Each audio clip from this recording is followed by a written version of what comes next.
오늘 우리가 볼 하나님 말씀은 창세기 46장 1절부터 4절까지 말씀입니다.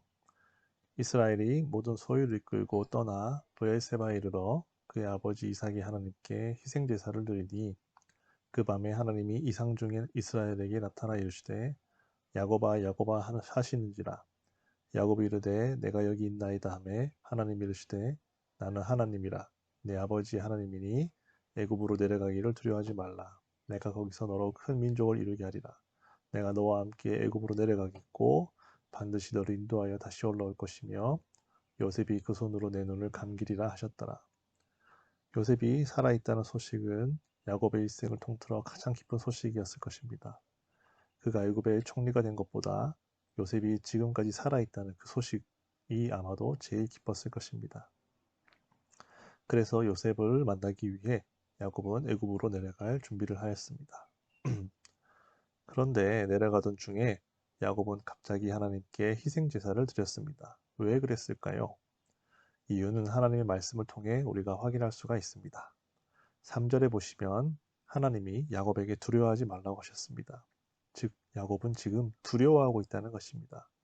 무엇이 두려운 것일까요? 야곱은 아들을 만나서 애굽에 내려가는 일이, 온 가족의 삶의 터전을 옮기는 일이, 하나님께서 주신 약속의 땅을 떠나는 일이 과연 하나님의 뜻 안에 있는 일인지 아닌지가 두려웠던 것입니다. 이것이 바로 믿음의 열조인 야곱의 영감입니다. 지금 22년 동안 죽었다고 믿었던 사랑하는 아들이 살아있다는 소식을 들었습니다. 죽은 줄만 알았던 아들이 당시 최강대국인 애굽의 가장 높은 사람인 총리가 되어 온 가족을 애굽으로 초대하고 있습니다. 보통 사람이라면 이런 일에 두려움이 생길 이유가 없습니다. 묻지도 따지지도 않고 애굽으로 내려갑니다. 그러나 야곱은 일평생 하나님께서 믿음을 갖도록 연단한 야곱이었습니다. 그래서 야곱은 달랐습니다. 야곱은 과연 지금 내가 하나님이 부르신 이 땅을 떠나가는 것이 맞는 일인가 두려웠던 것입니다. 아브라함과 이삭과 야곱의 일생에서 한 가지 중요한 법칙을 우리가 볼 수가 있습니다.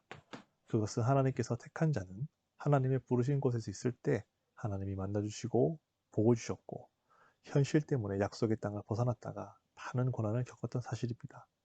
대표적인 예가 아브라함인데요.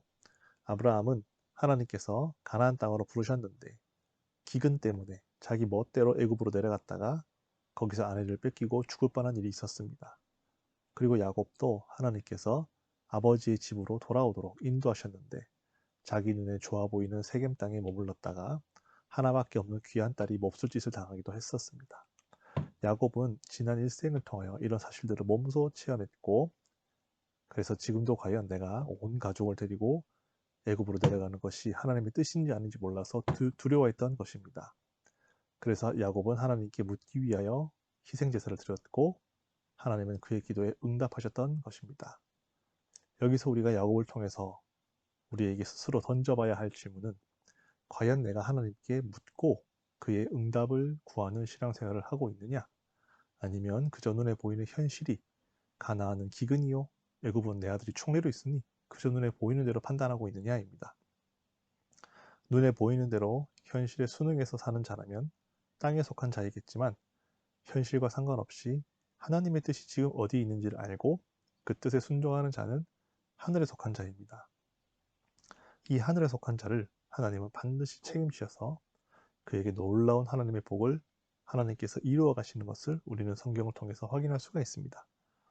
누가복음 5장 5절에 밤이 맞도록 수고하였지만 아무것도 얻은 것이 없었던 베드로는 말씀에 의지하여 그물을 내렸을 때 물고기가 2배에 가득 차서 오히려 배가 잠길 정도로 많은 것을 얻게 된 베드로를 기억하십시오. 하나님께 묻는 신앙, 하나님께 묻고 그의 응답과 말씀대로 사는 삶, 이것이 이 세상에서 가장 지혜로운 삶이라는 것을 오늘 야곱을 통해서 다시 한번 되새겨보기를 바랍니다. 기도하겠습니다. 사랑과 은혜가 충만하신 하나님 아버지 감사합니다. 우리가 범사에 하나님께 묻고 그 뜻을 구하고 그 뜻대로 순종하는 우리 모두가 되게 해주세요.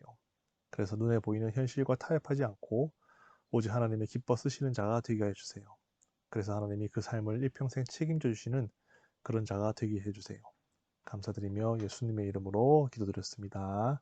아멘.